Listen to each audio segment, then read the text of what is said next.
खुलुमबाय आं माइनाव बसुमतारी गिबियावनो बर' रादाब नायगिरि नोंथांमोनखौ आंनि चेनेलाव बरायहरबाय लोगोसे गोजोन फुंबिलिनि गाहाम हामलायथि बावहरबाय नोंथांमोननि थाखाय लानानै फैबाय आं गोदान मोनसे रादाब नोंथांमोना भिडिअखौ अननानै जोबजासिम नायलांदो।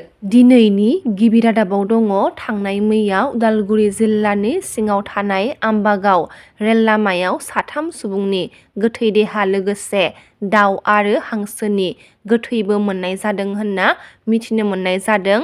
जाथाया मानि थाखाय जादों दासिमाव जेबो खौरां मोननाय जाथ'वाखै। मोनसे दुखुनांथाव रादाब देहा फाहामसालिनिफ्राय गावनि आंगो फिसायखौ गारनानै खारदों सासे आइजोआ। थारैनो बर' आइजोफोरा मा जालांनो हमखो? गसाइगावनि जियागुरि गामिनि महेन्द्र बसुमतारीनि बिसि सासे गथ' गोनांखा भाग्य बसुमतारीया गोमानानै दङ होनना मिथिनो मोनदों। गसाइगाव महकुमानि सिङाव थानाय जियागुरि गामिनि महेन्द्र बसुमतारीनि बिसि सासे गथ'नि बिमा 28 बोसोर बैसोनि भाग्य बसुमतारीया दानसे सिगांनिफ्रायनो गोमानानै दङ। दायो गथ' आरो आंगो फिसाया भाग्य बसुमतारीखौ नागिरनानै हालाय हाफाय जानांदों होनना मिथिनो मोननाय जादों। फिसाया फोरमायनाय बायदिब्ला दान मोनसेनि सिगाङाव गावनि देहाया बेराम जानायनि जाहोनाव कक्राझाराव देहा फाहामसालियाव थानाय समावनो फिसायखौ गारनानै खारो। जेरावबो खौरां लाबाय नाथाय दिनैसिम जेबो खौरां मोननाय जायाखै। बिसिनि जेबो खौरां मोनैनि जाउनाव मैया खौरां बिजोंनि गेजेरजों बर' रायजो राजाफोरखौ सावगारियाव होनाय भाग्य बसुमतारीखौ बहाबाफोर नुयोब्ला होनाय जानबुं नाम्बार 6020205422 आव फन हरनानै खौरां हरनो खावलायदों महेन्द्र बसुमतारीया आरो गावनि बिसिखौबो फिसा आरो गावनि महरखौ नायनानै न'आव फैनो थाखाय खावलायहरो। थांनाय मैया आकाशबाणी कक्राझार मिरुआव गोदानै 10K FM बेखेवनाय हाबाफारि लादों। मैया मिरुनि इनफरमेशन एन्ड ब्रडकास्टिं मन्थ्रि आश्विनी वैष्णवआ रायजोआव गुवाहाटीनिफ्राय मोनसे जर'खा हाबाफारिनि गेजेरजों भिडिअ' कनफारेन्सनि जोहै Tinsukia Naharlagun Express New Bongaigaon train Guwahati North Lakhimpur Express गंथाम गोदान ट्रेनजों लोगोसे All India Radio' Akashvani Kokrajhar मिरुआव गोदानै 10K FM बेखेवदों। हाबाफारियाव बिटिआरनि गाहाय खुंगिरि प्रमद बर' बिथांखौ नुजाथिनायखौ नुनो मोननाय जादों। नोंथांमोना मबाइल फननि गेजेरजों मदद होनायनि मुङाव रां बिग्राफोरनिफ्राय सांग्रां जा। दुखुथिया नखरखौ मदद होनायनि मुङाव रां आदाय खालामदों सासे लंफट सुबुङा। बावैसो सान सिगां चिरां जिल्लानि सिङाव थानाय खुंग्रि सामथाइबारि गामिनि थागिबि रानखो बसुमतारीनि फिसाज्ला सहेन बसुमतारीनि मेगननि टिउमार जानाय दुखुथिया हालोदखौ फाहामथाय होनो सुबुं अनफावरि रायजो राजाफोरनाव ससियेल मिडियानि गेजेरजों अनसुंथाइ बिदोंमोन नखरनि सुबुंफोरा। नाथाय सासे लंफट सुबुङा रां अनसुंथाइ होनायखौ लांखोमादों होननानै मिथिनो मोननाय जादों। मुम्बाइनि थागिबि भारत जैन मुंनि सुबुङा आथिखालाव बुहुमनि बयनिख्रुइबो धोनिसिन बिबायारि महरै मिथिजादों। मिथिनो मोननाय बायदिब्ला भारत जैनआ सुबुंफोरनाव बिबायनानै दान मोनसेयाव 75,000 रां आरजिनो हायो आरो भारत जैनआ 7.5 कौटि रांनि धोनजों लोगोसे 1.5 कौटि रांनि गंनै फ्लेटबो दङ होनना मिथिनो मोननाय जादों।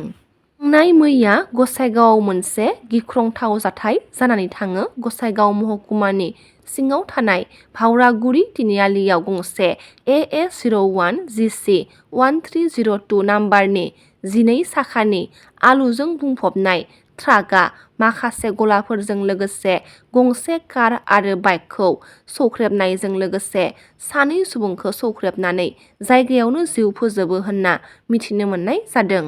ढेकियाजुलिनि भटपारायावबो गंसे साखा खबब्रै एल्ट' गारिया अर खामो होनना मिथिनो मोन्दों। साखा खबब्रै गारिनि सालायगिरिया गारिनि सिङाव थाबथायो आरो खामनानै जिउ गोमायो होनना मिथिनो मोननाय जादों। गारिनि सिङाव गोथाङैनो खामनाय सेंग्रानि मुङा ढेकियाजुलिनि बालिजाननि चन्दन सेत्री होनना मिथिनो मोन्दों। एल्ट' कारनि नाम्बारा AS12AE 1868। मध्य प्रदेशआव खुंजानाय नेशनेल लेभेल मास्टारमाइन्ड एबेकास गाला 2024 आव सनितपुर जिल्ला बातासिपुरनि कर्मवीर गयारी आरो लिरहाब बर'आ रानार आप थाखोआव देरहानो हादों होनना मिथिनो मोननाय जादों। दुलाराय ब्रह्म धोरोम आफादनि सनाथि मायथाइ फोरबो फालिथायजों लोगोसे गुबुन गुबुन आफादनि जथुम्माखौ खुंफुंनाय जागोन। बिश्वनाथ जिल्ला गहपुर हालामनि सिङाव थानाय जोहोलाव दैमालु गेलेग्रा फोथाराव फैगौ 20, 21, 22 आरो 23 जानुवारियाव सनाथि मायथाइ फोरबो फालिथाय दुलाराय ब्रह्म धोरोम आफाद, दुलाराय ब्रह्म धोरोम फोसाव आफाद लोगोसे रुफाथि मायथाइ फोरबो फालिथाय दुलाराय ब्रह्म धोरोम लाइमोन आफाद आरो 23थि बोसोरारि जथुम्मा दुलाराय ब्रह्म धोरोम आइजो आफादखौ खुंफुंनो लाहार फाहार खालामगासिनो दङ। बेखौनो मैया नायगिदिंफैदों ब्रह्म धोरोम सिबियारि भक्त आइ बाबामोना आरो दुलाराय ब्रह्म धोरोम आफादनि आफादगिरि अश्विनी कुमार स्वर्गियारि आरो नेहाथारि जगदीश चन्द्र ब्रह्मजों लोगोसे लेङाइ आफादगिरिया। अख्रां दा स्काइनि बानजायनायाव बुरखां दिन्थिगासे थुनफावथाय बादायलायनाय खुंनो साखाफारा जादों।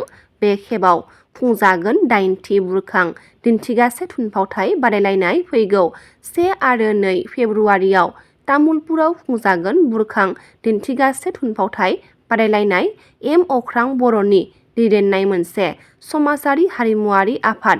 अख्रां दा स्काइआ सिगां बोसोरफोराव खुंबोनाय बायदिनो देग्लायबो बर'नि थुनफावथायखौ जौगाहोनाय आरो रोंग'थि गोनां फावगिरि सोरजिनायनि थांखिजों दिन्थिगासे थुनफावथाय बादायलायनाय खुंनो थांखि लानाय जादों। बे बादायलायनायाव साबसिन दिन्थिनो हानाय हानजानो बान्था महरै 44,444 नोगोद रांजों लोगोसे मान बिलाइ होनाय जागोन। बेबायदिनो 9,999 रांनिफ्राय जागायनानै गासै मोन 10 केटेगरियाव देरहासार हानजाफोरनो बान्था होनाय जागोन। बेनिखायनो जायफोर थुनफावथाय हानजाया बे बादायलायनायाव बाहागो लानो गोसो बिथांमोना सोलिफु जानुवारि दाननि फैगौ 18 अक्ट'नि सिगां सिगां मुं थिसनग्रोनो हागोन। बे समाव अख्रां दा स्काइ आफादगिरि एम अख्रां बर'आ 8थि बुरखां दिन्थिगासे थुनफावथाय बादायलायनायनि माखासे गोनां नेमखान्थिफोरखौ खौरां मेलनि गेजेरजों फोरमायथिनायखौ नुनो मोननाय जादों। दिनैनि रादाबा एसेनोसै। गाबोन फिन गोदान रादाबा लोगो मोनगोन। नोंथांमोना भिडिअखौ जोबजासिम नायबायब्ला अननानै लाइक, शेयार, कमेन्ट लोगोसे साबस्क्राइब खालामनानै होदो। गोजोन्थों।